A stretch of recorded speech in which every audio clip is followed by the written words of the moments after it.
Big Ten basketball at its finest, right? 3 for 18 from the three. One team, 1 for 11. It looked like, so when the 3-point line come in, 88? About right? Looked like basketball before the 3-point line. But really, really proud of my team. I'm really proud of these guys. I think that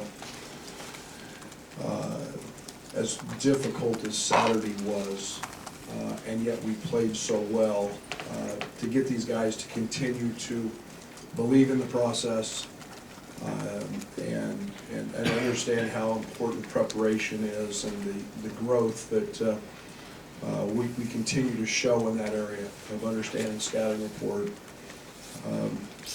I'm really proud of that. Thought we did a really good job of handling the scouting report and handling the scout.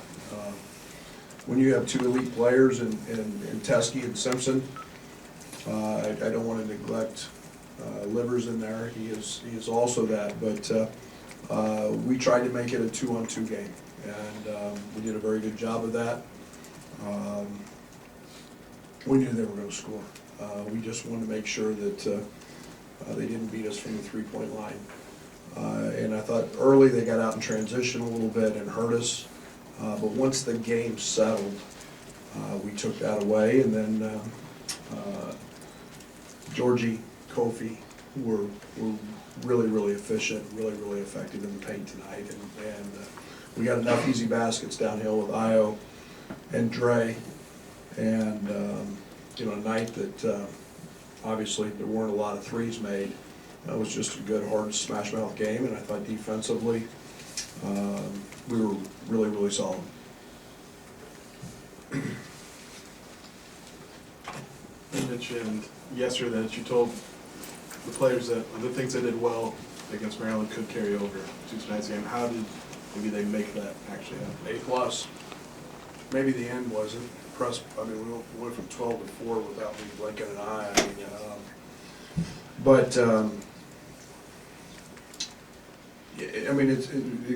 It's getting 18 to 22-year-olds to understand it's about the process, and there's a lot of ways to win a game, and winning doesn't always have to be about making baskets and shooting 50+%. It's the other stuff that we keep emphasizing, we keep demanding. There were a couple loose balls tonight that we didn't get. I keep looking for those perfect games like that, but when you can muck a game up and make it really hard, and you fall into the scouting report like we did on Saturday, and again tonight for the most part, I feel great about that. And out rebound them 16. We protected the rim. I felt pretty good about that last couple ball games. Coach, no shortage of intensity tonight from your guys. Just talk a little bit about how you see the team react when they play with that sort of intensity. Well, it's an attitude. I mean, that's the one thing we can control is the effort, not the attitude with which we show up to play with. And when you get 35 whatever nights a year that you get to put on that uniform, I don't understand why we can't play that way every single night. And we obviously see against a very, very good top 5 program. You look at their wins, pretty good. And then you look at what we don't do when we're not prepared. The Miami game, for a half, you see the other side of that, and that's just mental preparation. And so yeah, I'm excited, and I'm very pleased tonight. Brad, that Miami game first half, was that a wake-up call to them about the details? I mean, Georgie's up here talking about calling out plays that Juwan Howard was seeing and the two-man game, all those things. Was that the wake-up call that Yeah, they needed? it's attention to detail, and it's not about, the one thing I was so excited about with the Maryland game, there were so few mistakes. When they scored, it was through us or on a 30-footer with 8 seconds to go that we didn't expect them to shoot. We've so few mistakes. And again tonight, and that's attention to detail, and it's guys understanding, and I use the word connectivity. It's just, I know one we had, Dre and I messed up a switch, shouldn't have happened, but and our connectivity, our togetherness on that end has been much improved. Coach, along those same lines, after the two tough defeats in the previous two games, do you buy into the notion that you have to learn, a team has to learn how to win games like this, or do you just feel you? Oh, there's no doubt about that. There's no doubt. Winning's hard. Winning's really hard. You realize, you know, and I knew this would be a hard game. You know how much Michigan's won in the last 5 years? Or 6 years, or whatever that is? Do you know how many games Xavier Simpson has won? John Teskey have won? Those guys, nothing rattles them. You're not gonna bother them. And it's not new, it's something they're accustomed to. And so, yeah, it's you know, I liken it to climbing the mountain. And that's what we've been doing here since I've got here, is climbing the mountain. And trying to get our players and our culture established. But getting to the top of the mountain is really hard. It's always the steepest part. And, you know, that's where we were at. We took that lump Saturday. However we took it, I was ecstatic. I said it was the first time I felt like I was coaching my team. And again, maybe tonight is another step.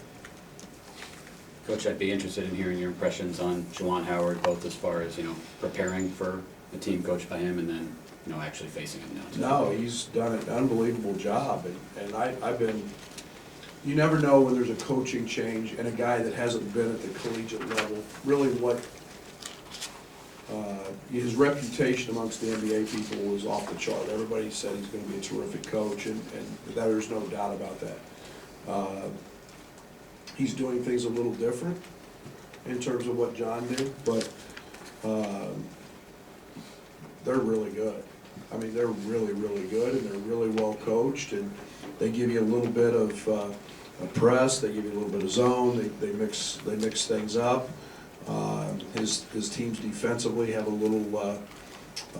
little different look in terms of. I think they're doing a great job with Teskey back there. He's been phenomenal early in the season in terms of protecting, and so I was extremely pleased, extremely challenged as a coach, understanding what all they do and how they do it. Coach, earlier in the season, you were talking about how Kofi was still adjusting to shot blocking at this level. He was still trying to block shots like he was in high school.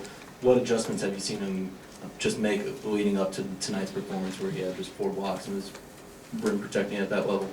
Practice has helped. I mean, it's teaching him, you know. I mean, we can say, well, he blocked shots like he did in high school, where he was always late and getting there because of size and being able to do it. You know, he played against guys just that he was bigger than and allowed that. Here, that's not the case, and now it's about, you actually have to move your feet, you have to get in position, and it helps now because he understands scouting report, he understands what people are trying to do.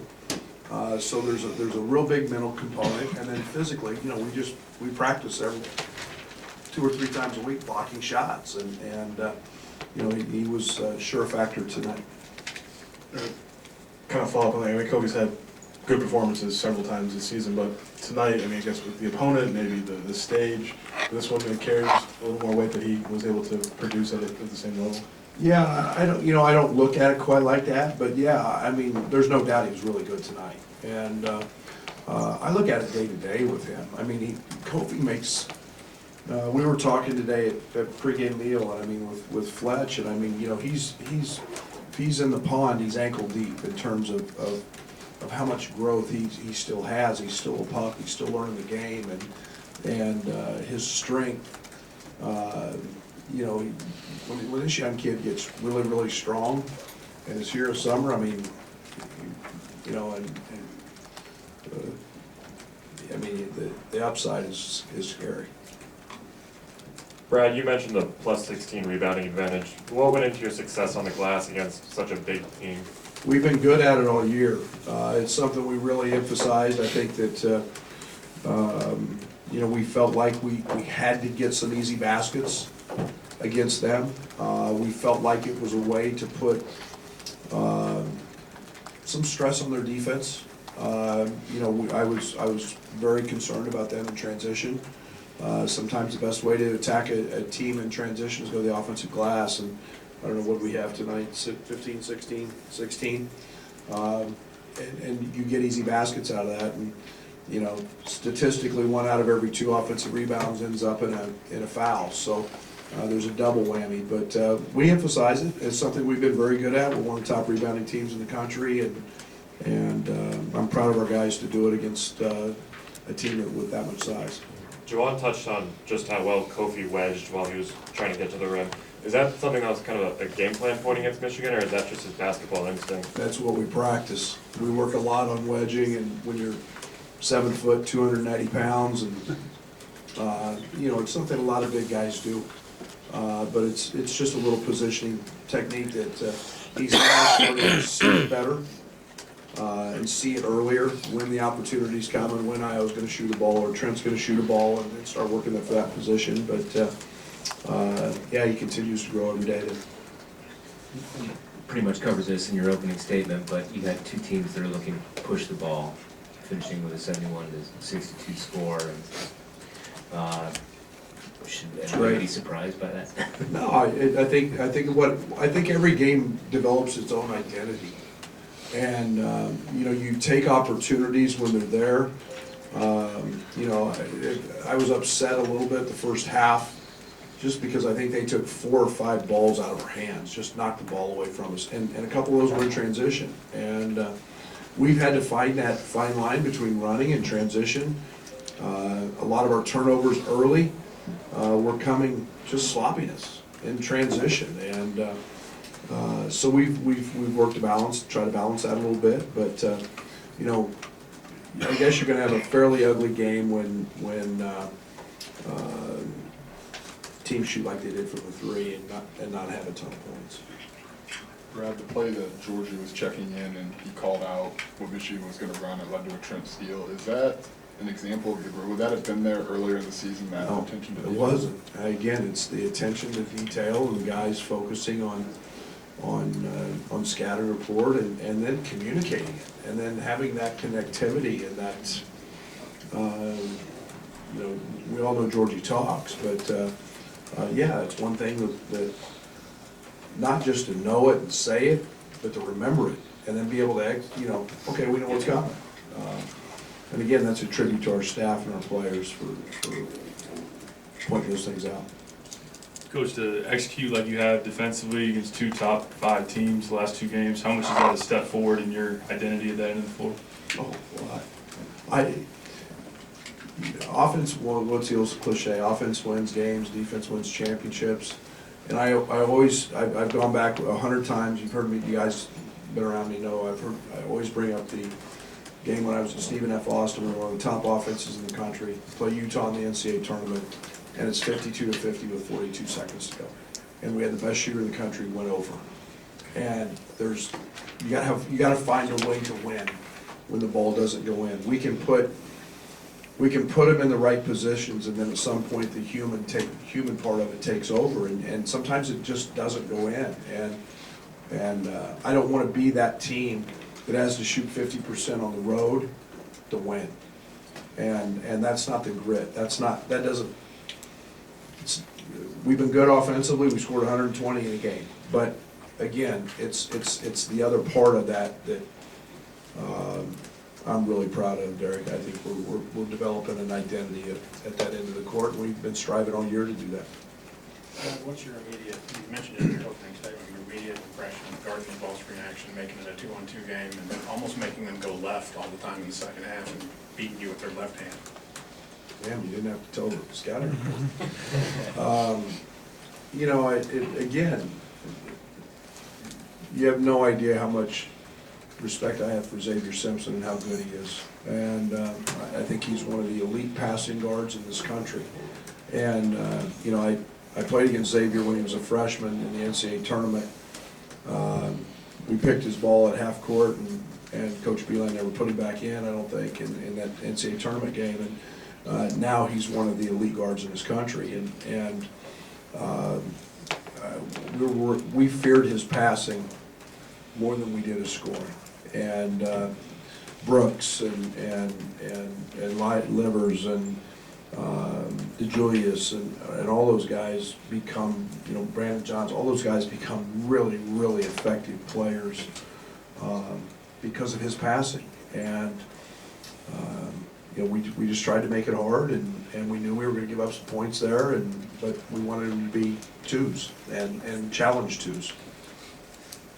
Coach, Kofi's 23 of 26 from the line the past 5 games. How important is it to know that you can trust your big at the line down the stretch? Yeah, it's amazing what practice does, isn't it? Yeah, Kofi comes in a lot with Coach Antigua and Coach Gentry and shoots a lot of free throws. And, you know, we know he was below 50% free throw shooter, I think, the first 4 or 5 games. And yeah, that becomes a very, very viable option. Now you want to run offense to him in late game situations and know that he's going to step up there and make it. And so I'm really proud of him because he, like I said, he's working, and now he's put in enough time. He's gained a lot of confidence. Brad in the back. Io had said at Big Ten Media Day that when you guys beat top 10 teams, there wasn't going to be anyone storming the court because it wasn't going to be a surprise. Looking back at the loss at Arizona and Maryland, how important was this win to kind of prove you guys belong there? Well, they're really good teams on the road. You know, I was talking with Robbie Hummel before the game, and he asked who's really good. I mean, I think Arizona's one of the best teams in the country, especially at home. I mean, that team is really, really talented. And, you know, obviously Maryland was number 3 and very good. And I'm disappointed in the Miami game. There's no ifs, ands, or buts about that. But we're right there. We're right there, and it's got to be a belief. It's got to be we're 1-1 along with just about everybody else in this league, and so it's going to be that kind of year, and it's going to be hard fought, and I think we're just as capable as anybody. We have time for 2 more.